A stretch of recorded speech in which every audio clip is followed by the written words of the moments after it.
नमस्कार दोस्तों, स्वागत है आपका टेक्नो डिफेंस अपडेट पे। तो दोस्तों आज सीसीएस ने फाइनली तेजिस MK2 के लिए लगभग 10,000 करोड़ यानी कि 1.2 बिलियन यूएस डॉलर के फंड्स का जो अनाउंसमेंट है वो कर दिया है। और अब जल्द ही ये जो फंड्स हैं ये तेजिस MK2 के लिए HAL को भी मिल जाएंगे।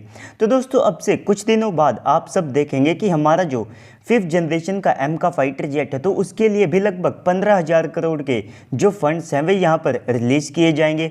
तो अगर आप इन दोनों फाइटर जेट को देखते हैं तो आप सबको तेजस एक 4.5 प्लस जनरेशन का फाइटर जेट देखने को मिलेगा और साथ ही साथ जो हमारा M का है वो आप सबको एक 5.5 जनरेशन का फाइटर जेट देखने को मिलेगा।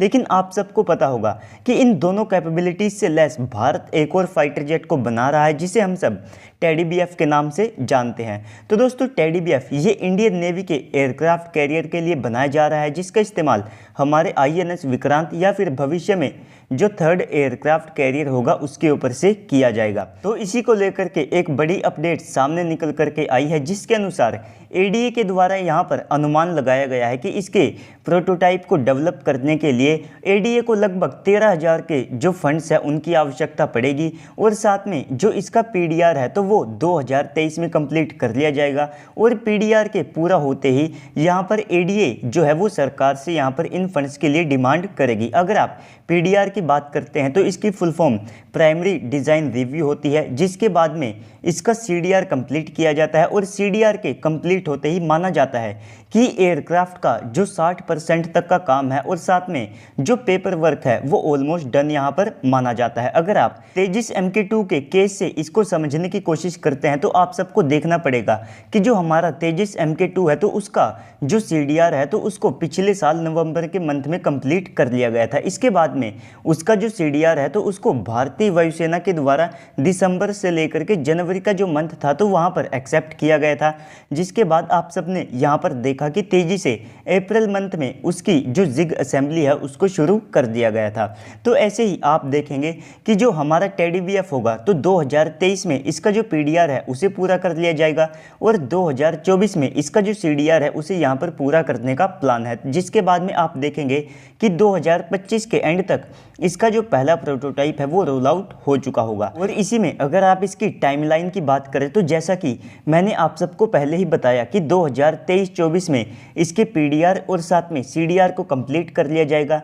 2025 में इसका पहला प्रोटोटाइप रोल आउट हो चुका होगा और 2026 में इसकी जो फर्स्ट फ्लाइट है उसको कंडक्ट किया जाएगा। जिसके बाद में ये 2030 से लेकर के 2031 में ये एयरक्राफ्ट अपने मास प्रोडक्शन में जाएगा। इसके बाद में इंडियन नेवी का यहाँ पर ये प्लान है कि शुरुआती बैच में लगभग 45 यानी कि 45 जो टेडी BF फाइटर जेट है उनको यहाँ पर खरीदा जाएगा। इसके बाद में जैसे ही हमारा 3rd एयरक्राफ्ट कैरियर यहाँ पर सामने आता है तो उसके साथ में ये जो नंबर है ये आप सबको 100 के पार भी जाता हुआ दिखाई देगा। साथ ही साथ इस एयरक्राफ्ट से हमारे जो 45 की संख्या में MiG-29 के फाइटर जेट है उनको भी रिटायर किया जाएगा जो कि 2030 से लेकर के 2035 के टाइम पीरियड में रिटायर हो चुके होंगे। तो अगर आप इसकी कैपेबिलिटीज़ की बात करते हैं तो डेफिनेटली ये एयरक्राफ्ट राफेल के M वेरिएंट और साथ में FA-18 का जो ब्लॉक 3 वेरिएंट्स है उनसे कहीं ज़्यादा कैपेबल रहने वाला है क्योंकि इसको उस समय के हिसाब से डिज़ाइन किया गया है। जिसके अंतर्गत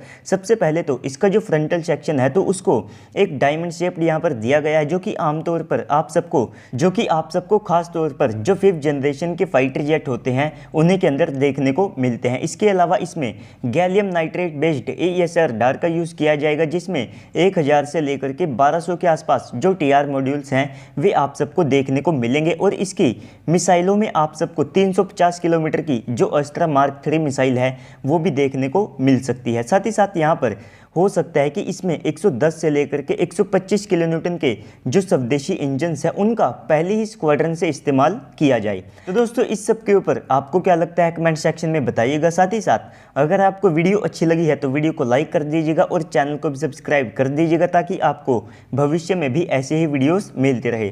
तो चलिए दोस्तों आज की इस वीडियो में इतना ही, मिलते हैं अगली वीडियो में, तब तक के लिए गुड बाय, जय हिंद।